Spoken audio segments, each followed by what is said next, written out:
that's the fascinating linchpin of this, is that the really seductive aspect of the West is that, oh, well, you could be one of the elite too. If you just bust your back hard enough, you can get in on that too, right? That's what really appeals to people, especially young people. It's like, oh, well, maybe I can drive a Ferrari one day too.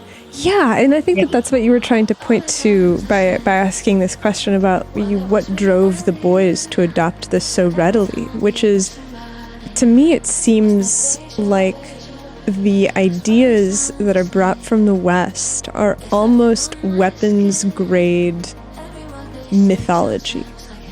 I agree. Where it shows up and it just grabs onto the brainstem in some way that it promises you that you will be able to transcend the drudgery that is existence. That you will never be cold or hungry or bored or scared or poor ever again as long as you go and, like you said. Well, what's crazy is you might actually achieve that material wealth if you follow that model, but you might also find yourself at the bottom of your third divorce with kids who hate you and blah, blah, blah, right? Like your quality of life might be severely degraded by chasing that material dream that you actually might be able to actualize in the West. Shiloh has a really good point. How many of them sit at the top and then look back on their lives and realize that this thing that they chased is hollow and unsatisfying at the end of the day? Like, my friends who have done that are facing some serious midlife crises right now.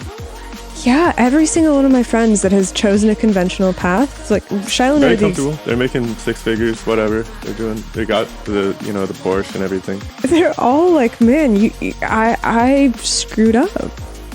Yeah.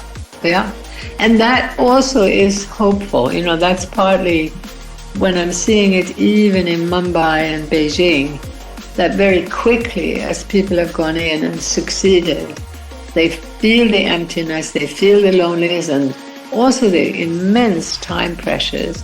But they also develop, I think, an innate hunger for more connection with nature. And that's why many of these successful people then go to buy beautiful places in the country and even to farm.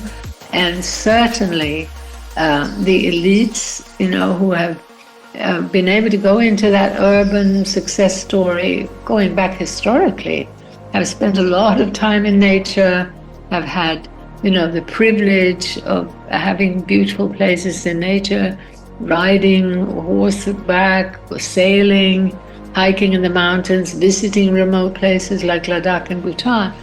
And this is also why, to some extent, well, actually to a great extent, sometimes conservative people have been more ecologically sensitive and more interested in traditional cultures. That's certainly been a pattern that a lot of the left has been caught up in an industrial worldview and locked into an urban industrial worldview, just looking at how can we dole out the wealth created through industrialism, how can we dole it out more justly and more equitably?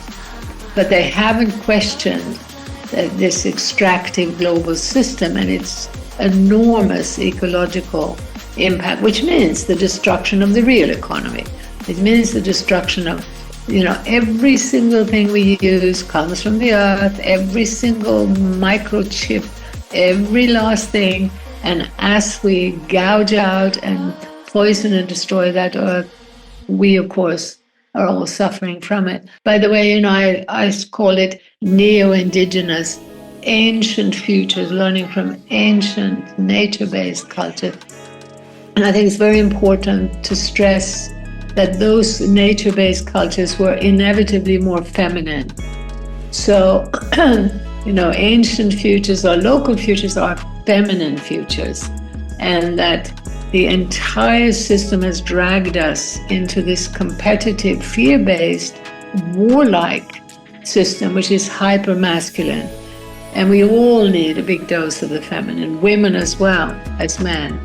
And that happens automatically when we're allowed to do our work in more human scale and genuinely collaborative ways.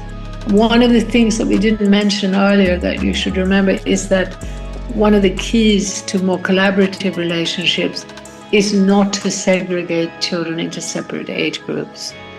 Putting, 31-year-olds into one room, just think, in the kindergarten, it is elbows and screaming, and then, with one adult or something. It's horrific. I'm really glad that we met you. You seem to have a really good picture of how all these things fit together in a way that's pointing towards actual things we can do about it.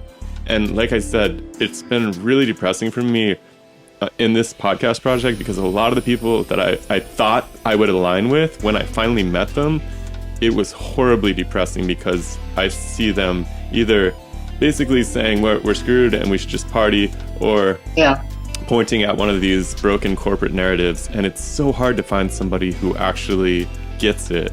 And so I can't thank you enough for coming by today and sharing your thoughts. I'm just so thrilled to meet you. And I also want to remind you and myself not to be hard on them, because they're, again, the barrage of misinformation. And it really suits the dominant system now that people say we're screwed. No point. Yeah, I mean, it does big views on YouTube. Like anything that scares people is really, you can just stop after scaring them. You don't have to go further than that. So I get it. I totally get it. Yet the small local initiatives, because these include things like women organizing to help women to have natural birth at home against the dominant scaremongering. And I can't tell you how frightening that's become now, because there's just so much pressure that, you're going to die, your child's going to die.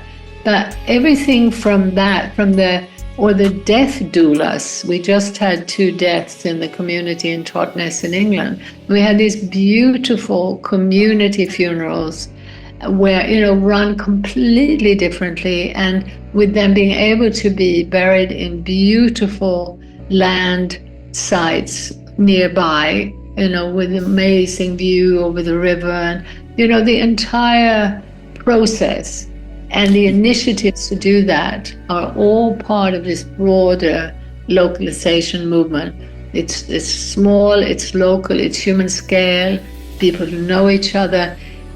And it's not just because it's suppressed that we don't hear about it. It's because it can seem too small. And I want to urge you to not look, for one place where all of these things fit together, but instead to look at the numbers of examples of, like I say, everything from the birth doula to the death doula, to what we do to our food, to how we sing, move away from a spectator and, show off culture to the local, to bring that vibrancy back, to decentralize, to democratize, and to heal people and the rest of life. That's really what this localization movement is doing.